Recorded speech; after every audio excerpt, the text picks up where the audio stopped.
본 말씀을 통해서 플러스의 사람이라는 제목으로 하나님의 말씀 증거하겠습니다.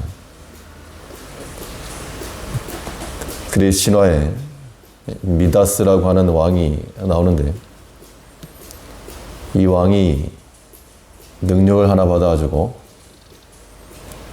무엇이든지 자기 손에 닿기만 하면 금으로 바뀌는 거였습니다.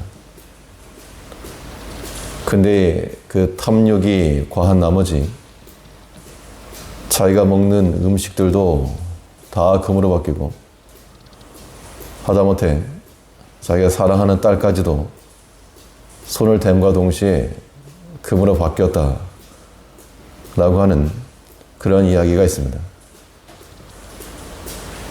오늘날은 돈 잘 버는 재주라는 의미로 미다스 손, 그리고 마이다스 손이라고 하는데, 우리 믿음의 성도들은 탐욕과 과욕은 없이 플러스가 되는 그런 손들을 지니며 살아가야 됩니다. 예수 십자가로 산다는 것은 그 십자가, 커다란 플러스를 가지고 우리가 그런 삶을 살 것이면, 또한 다른 사람들을 그렇게 복되게 만들어야 됩니다. 그렇다면 우리의 삶을 플러스로 만들 수 있는 그 길이 무엇일까? 본 말씀을 통해서 살펴보겠습니다. 먼저는 주변을 돌아볼 줄 알아야 됩니다. 공동체라고 하는 것은 하나님의 창조 원리에 해당하는 것을 우리가 인정해야 됩니다. 사람이 자기 능력이 출중하면 다른 사람의 도움이 없이도 살아갈 수 있겠으나, 그러나 하나님께서는 창조시로부터 사람이 독처하는 것을 기뻐하지 않으시고 함께하는 그런 공동체를 만드셨다는 겁니다. 그 말인즉슨 우리가 속해 있는 모든 공동체 내에서 우리는 하나님을 발견해야 되는데, 먼저는 자기 자신을 살피고 또 우리 주변을 살펴봐야 됩니다.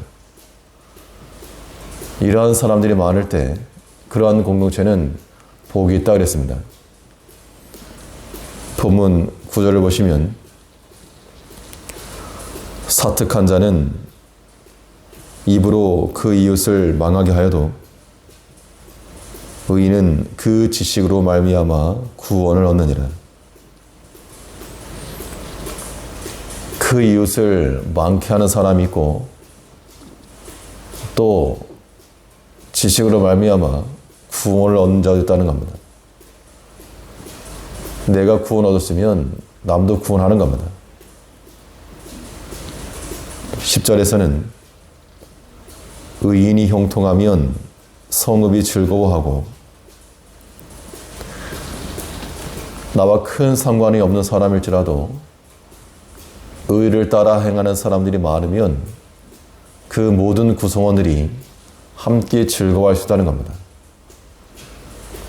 이것은 곧 우리가 의를 행하는 그러한 인격으로 살아가면 많은 사람들을 즐겁게 하고 유익하게 할 수 있다는 겁니다.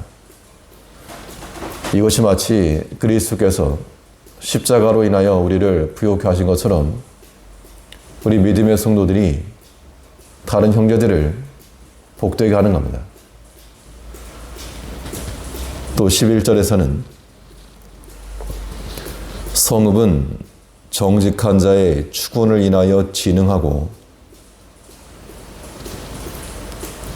축원이라고 하는 말은 복된 말일 겁니다. 마치 오늘날 축도와 같은 그런 축원을 통하여 진흥하고, 그 반대의 경우도 있겠으나 우리 성도들은 모든 공동체 내에서 가정 공동체에서나 혹은 사회 공동체에서나 특별히 교회 공동체에서 우리가 이 플러스의 삶을 살아가시려면 우리는 우리 자신을 돌아봄과 동시에 또한 우리 주변과 다른 사람들 또한 살필 줄 아는 그런 마음을 가져야 됩니다.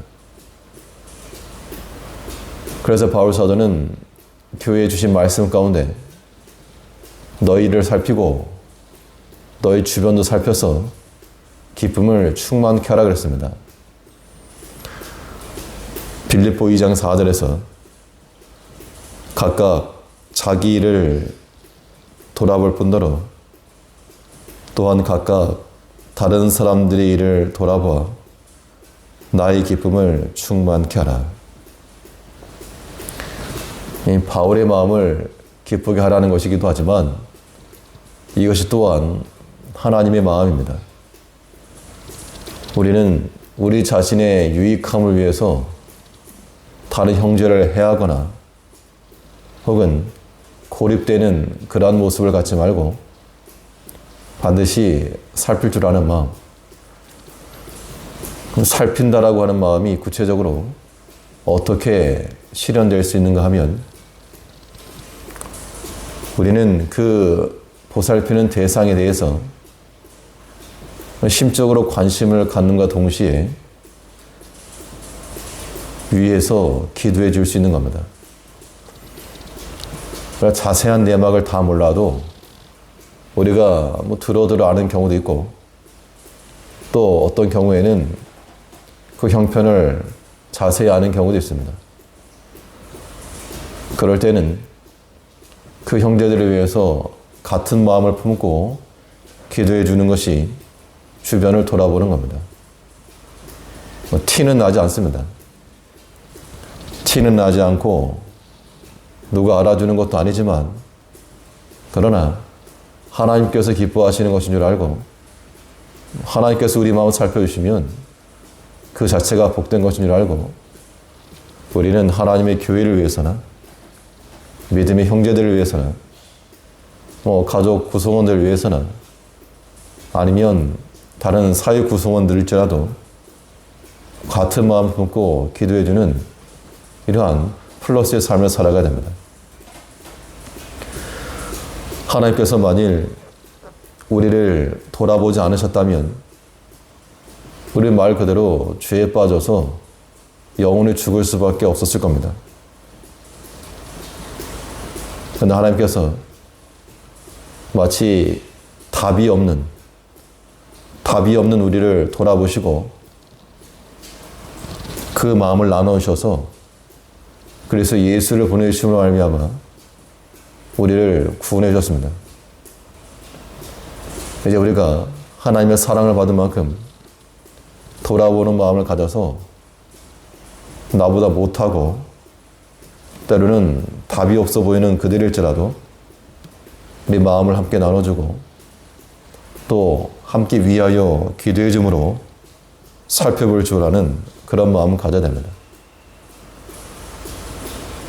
남이 먼저 나를 알아주기를 기대하지 마시고 이 은혜의 나눔에 있어서는 내가 선봉이 된다는 그런 마음을 가지고 그 누구라도 먼저 나서서 함께 위해 줄 줄 아는 주변을 돌아볼 줄 아는 플러스의 삶을 사는 우리가 되어 마땅합니다.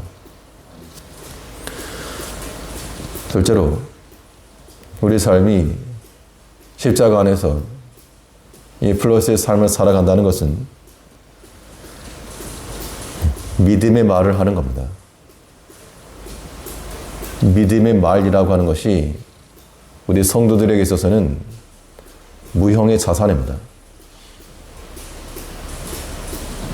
이 말을 통해서 때로는 사람을 기쁘기도 하고 또 이 말을 통해서 사람을 찌르기도 하는 것인데 우리가 예수 십자가의 사람으로서 다른 사람들을 복되게 하려면 믿음의 말을 감당할 수 있어야 됩니다. 9절을 보시면 사특한 자는 입으로 그 이웃을 망하게 하여도 입에서 나오는 말로 사람을 망하기도 한다는 겁니다. 그래서 어떠한 사람의 말은 마치 잔해하는 기계와 같아서 아픈 곳을 찔러대는 그 형편을 생각지 않는 그런 말을 한다는 겁니다. 그것은 플러스가 아니라 마이너스 삶이 되고 날 겁니다. 또 11절에서 성읍은 정직한 자의 추곤을 인하여 진흥하고 악한 자의 입을 인하여 무너지느니라. 형제에 대해서 추곤의 말은 흥함이 있는 것이고 또 악한 말은 넘어지게 한다라고 말하고 있습니다. 그럼 우리가 어떠한 말을 할 것인가? 이건 답은 명확한데 우리가 신앙 인격이 이르지 못해서 부족한 모습을 볼 때가 많이 있습니다. 성경은 말하기를 서로 돌아보아서 함께 위로하라. 여러 가지 말로 서로 위로하라 그랬습니다. 이제 우리가 위로라고 하는 것은 근본적으로 사랑하는 마음을 가지고 하는 겁니다. 똑같은 일이라도 사랑하는 사람일 때에는 위로와 용납이 가능하고 그렇지 않을 때는 판단과 정죄입니다.